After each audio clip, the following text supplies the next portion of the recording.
Selamat siang. Terima kasih sudah menyempatkan waktunya kami mewawancarai. Kenalkan, kami dari Akal 5A. Aku Delia Maharani Putri. Aku Nazar Syahrin. Di sini kami ingin mewawancarai mengenai tata kelola, terus sistem pengendalian sama lainnya yang ada di CMSS ini. Boleh kita mulai? Mungkin aku perkenalan juga ya. Makasih buat teman-teman. Perkenalkan aku Faisi Omri atau Wakil Ketua CMSS apa misalnya. Oke, baik, mungkin masuk ke pertanyaan pertama ya.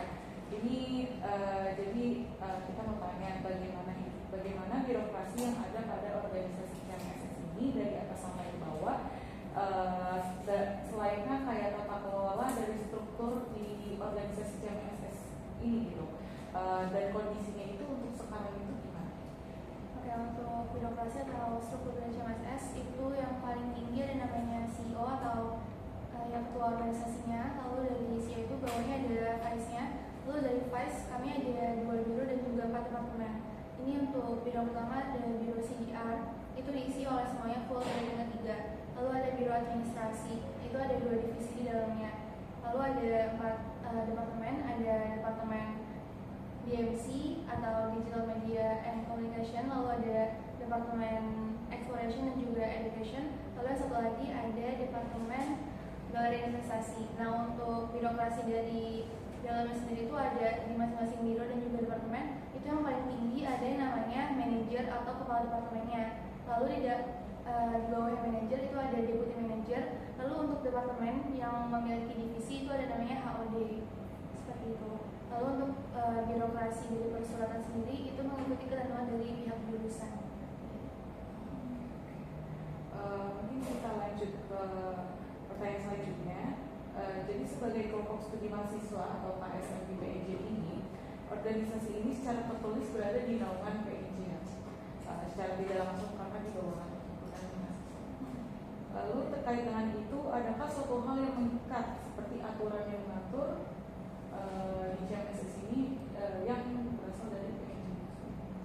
Pasti ada. Ini sebagian besar itu lebih ke bolehnya diadakan suatu kegiatan atau ya regenerasi itu kalau misalnya HMJA, BEM dan juga MEM itu sudah regenerasi. Jadi untuk hubungan terbesarnya itu ada di situ. Jadi kalau misalnya dari HMJA dan juga atas-atasnya mereka belum regenerasi secara sah, maka CMSS juga nggak bisa buat menjalanin acara. Lalu untuk misalnya kegiatan-kegiatan yang lingkupnya besar dan perlu persyaratan dari pihak jurusan itu birokrasi ke HMJA. Itu seminimal mungkin ada persyaratan atau tanda tangan dari kahimnya atau himpunannya. Jadi ada surat tertulisnya terkait kan kamu di bawah komando oleh himpunan itu ada di ADART. Ya. Selanjutnya terkait posisi CMSS sebagai KSM PNJ itu adakah pertanggungjawaban kepada PNJ langsung dan pertanggungjawabannya dalam bentuk apa? Pertanggungjawabannya itu ada, kita kenal pasti namanya LPJ ya, atau laporan pertanggungjawaban. Nah, itu ada di akhir periode sama setelah selesainya program kerja. Jadi kalau misalnya agenda kita nggak bikin LPJ, tapi kalau misalnya ada program besar itu kita wajib untuk mengirimkan laporan itu ke MPM, baru dari MPM yang melaporkan ke pihak PNJ. Secara garis besar ke LPJ itu isinya apa aja?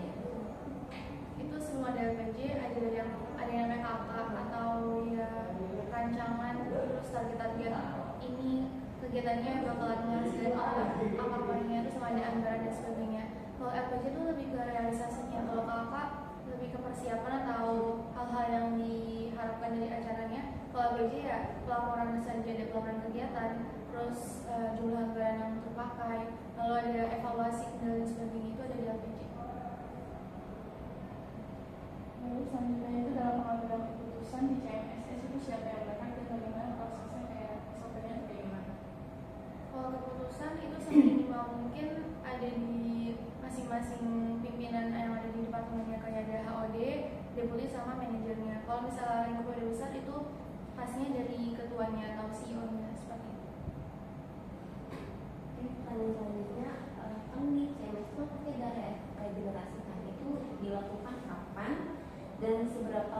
periode itu berjalan?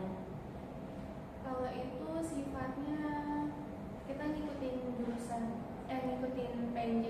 Jadi nggak bisa tuh CMSS buat bergerak sendiri. Jujur kalau misalnya untuk regenerasi internal, kami udah punya timeline-nya. Tapi kalau misalnya regenerasi secara resminya, itu pasti ngikutin semua normal lainnya.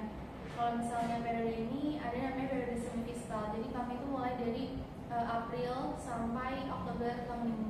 Untuk rentang waktunya itu bakalan ngikutin dari pusat atau dari MPM sendiri keputusan. Terus pertanyaannya selanjutnya, kan di CMT itu kayak ada kegiatan yang membutuhkan anggaran ya. Apakah ada penyusunan rencana anggaran pengeluaran dalam satu periode berjalan? Iya pasti ada. Jadi sebelum ketuk palu atau setelah ketuk palu pas lagi after raker itu ada manajernya biro administrasi, itu dia bikin cash flow atau diarus kas dari satu periode yang akan dijalankan. Itu buat ngecek kira-kira uang pemasukan bakal dari mana aja, terus pengeluarannya itu akan dipastikan ke masing-masing cara tuh berapa-berapanya. Berarti mananya dari gedung ini ada masih anggaran juga? Kalau anggaran itu sebetulnya lebih dari kaminya yang akan mengajukan atau enggak. Kalau dari kami sendiri, kami tidak pernah meminta dana dari gedung UI. Tapi kalau misalnya ada acara seperti gebiar yang setiap ormawa itu diporsikan semuanya sama untuk dapat anggaran, itu pasti CMS juga akan mengajukan kakak seperti itu. Tapi ada bantuan dari jurusan nggak anggaran gitu? Kalau itu tergantung dari jurusan akan mengadakan acara atau enggak. Kalau misalnya untuk acara yang CMS sendiri, kami tidak mengajukan anggaran. Pertanyaan selanjutnya itu, kalau untuk fungsi monitoring atau pengawasan terkait pengeluaran sama pemasukan kas itu siapa yang bertanggung jawab?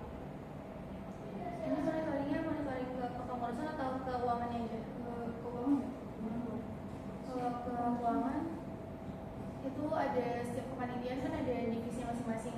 Itu tentunya tanggung jawab dari divisi finance. Terus kalau misalnya dari CMS itu juga di divisi finance sendiri yang bertanggung